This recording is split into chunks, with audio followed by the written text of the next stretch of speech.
They mocked me as the neighborhood failure until one terrifying day proved I was the only one who could save their child. I grew up in a neighborhood where appearances mattered more than anything else. Freshly painted shutters, polished SUVs, and children enrolled in every extracurricular from ballet to Mandarin lessons. To the women who ran our cul-de-sac like a country club committee, success wasn't measured in kindness, but in how perfect you looked at drop-off or how many trophies your kids collected. Me? I didn't fit. I was 28, recently divorced, living back in my late grandmother's small, cluttered house while I figured life out. I worked nights at the emergency dispatch center, not exactly glamorous and definitely not 9 to 5. My neighbors, especially the cluster of moms who gathered every morning with their lattes and yoga mats, never let me forget it. Some people just never get it together, one of them, Trisha, had said once, not realizing I was within earshot. Another, Chelsea, wrinkled her nose. At least she doesn't have kids. Imagine the disaster. They laughed. The kind of laugh that lingers in your chest long after the moment is gone. I walked past them, coffee in hand, pretending not to hear, but their words dug deep. Screw up. Failure. The girl who couldn't hold a marriage, who worked an odd job, who never upgraded to the kind of life they flaunted like pearls. I told myself I didn't care. But every time I saw their manicured nails gripping steering wheels of shiny SUVs, or their husbands waving from driveways in golf shirts, the weight of being less than pressed harder. And still, I kept my head down. I worked. I paid bills. I kept quiet. What none of them knew was that my so-called failure job, answering frantic 911 calls at 2 in the morning, was about to change everything.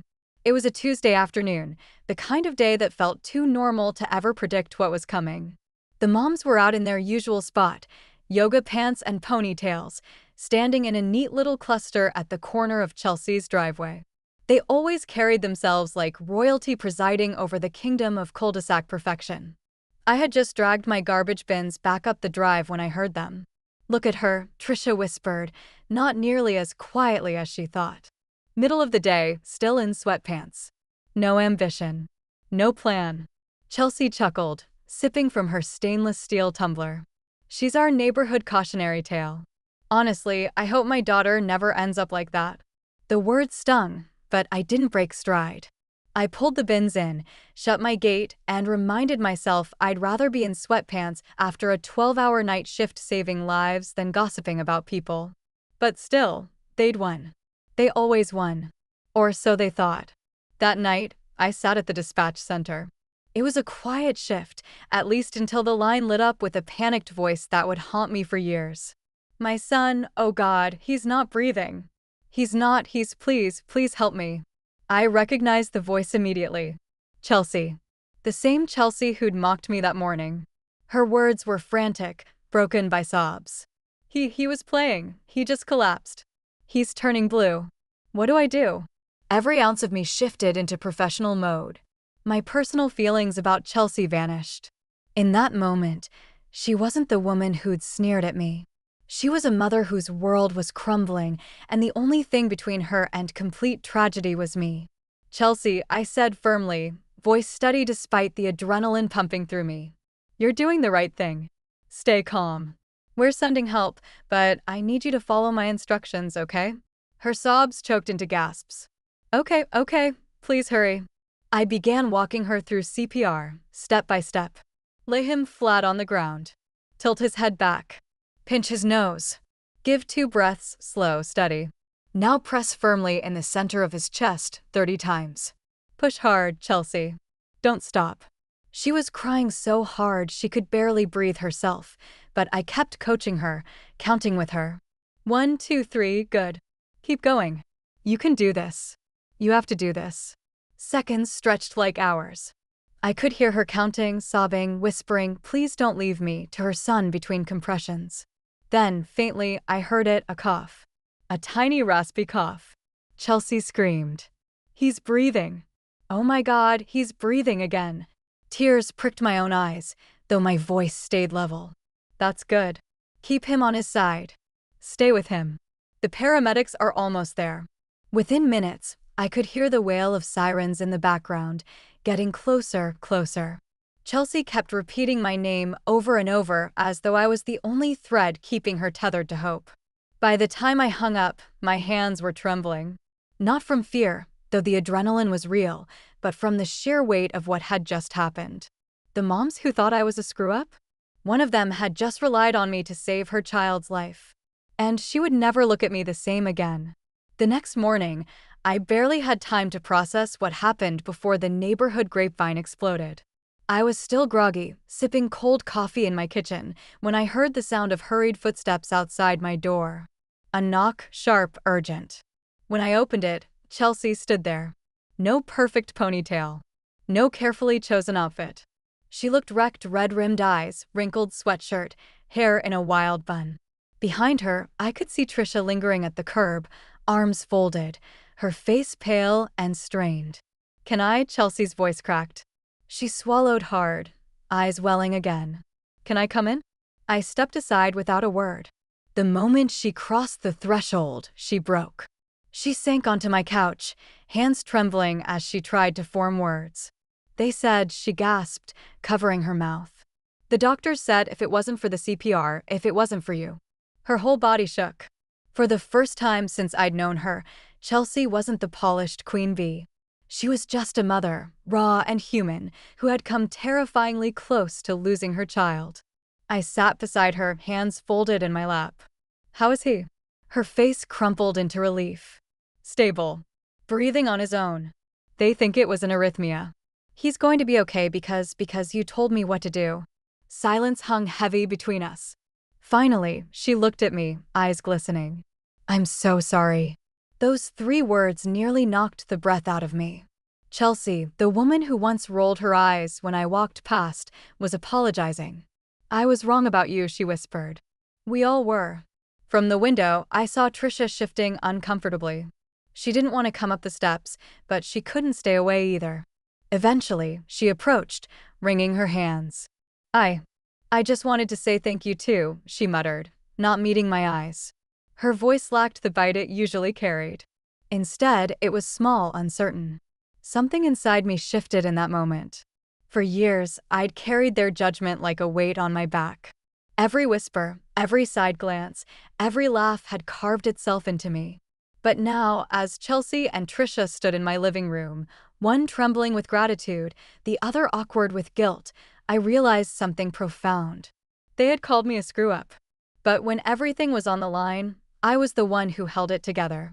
Not them. Me. And for the first time, I didn't feel less than. I felt powerful. I didn't gloat. I didn't throw their words back at them. I simply nodded. "You're welcome. I'm glad I was there when you needed me." Chelsea reached for my hand. "More than glad. You saved my child. I'll never forget that." The air between us shifted. The hierarchy of our little neighborhood had cracked wide open, and they knew it. But as much as part of me wanted to bask in the sudden reversal, another part whispered, this wasn't over. People like them don't change overnight. Respect earned in crisis doesn't always last when the world returns to normal. And I was about to find out just how fragile their gratitude really was. For a few days, the neighborhood felt different. The moms who once sneered at me now greeted me with nervous smiles. Chelsea waved from her driveway, her voice softer, less sharp. Trisha even sent over a casserole, though it was one of those half-hearted gestures where she left it on my porch with a sticky note instead of facing me directly. It would have been funny if it wasn't so surreal. But beneath the surface of their sudden politeness, I could feel something else brewing. Gratitude, yes, but also resentment. Because the moment I saved Chelsea's child, their carefully curated pecking order tilted. For years, they'd worn superiority like a crown. Now, the screw-up had done what none of them could. And it burned them. I saw it in the way Trisha's smile faltered whenever someone in the neighborhood mentioned my name. I saw it in the forced cheer in Chelsea's voice when she told the story to others. "She was amazing," Chelsea would say, but her eyes darted nervously, as though admitting I'd saved her child somehow chipped away at her own standing. It all came to a head the following weekend at the neighborhood park. The cul-de-sac moms had organized a little gathering, balloons, snacks, the usual. I showed up with my niece, who I often babysat, figuring it would be good for her to play with other kids. At first, it was awkward. Parents whispered when I walked by, some nodding in acknowledgement, others just staring. I kept my head high, pretending I didn't notice. Then one of the dads, a kind man named Robert, clapped me on the shoulder. "You know, you're a damn hero," he said, loud enough for everyone to hear. Not everyone could keep their cool the way you did. The air shifted. Moms froze mid-conversation. Chelsea's face tightened, though she forced a smile. "Yes, we're very lucky she was there," she said carefully. But Trisha couldn't help herself. Her voice slipped with bitterness. "Well, I suppose it helps when you don't have much else going on." The words sliced through the air. My niece, swinging happily nearby, didn't hear it, but everyone else did. I turned slowly, meeting Trisha's eyes. For once, I didn't shrink back. "Maybe," I said evenly, "but I'd rather be a screw-up who saves a life than a perfect mom who stands around gossiping while someone else does the hard work." Gasps. Whispers. Trisha's mouth fell open, but no words came out. Chelsea looked like she wanted to disappear into the grass. And me? For the first time in years, I felt no shame. No doubt. Just truth. Because they could call me whatever they wanted, but at the end of the day, I knew exactly who I was and what I was capable of. Still, as I watched the uncomfortable silence settle over the group, I realized this wasn't the end of it. These women weren't about to hand over their crown of superiority so easily. And the next test of who I really was closer than I imagined. A week later, the neighborhood looked like it had reset itself.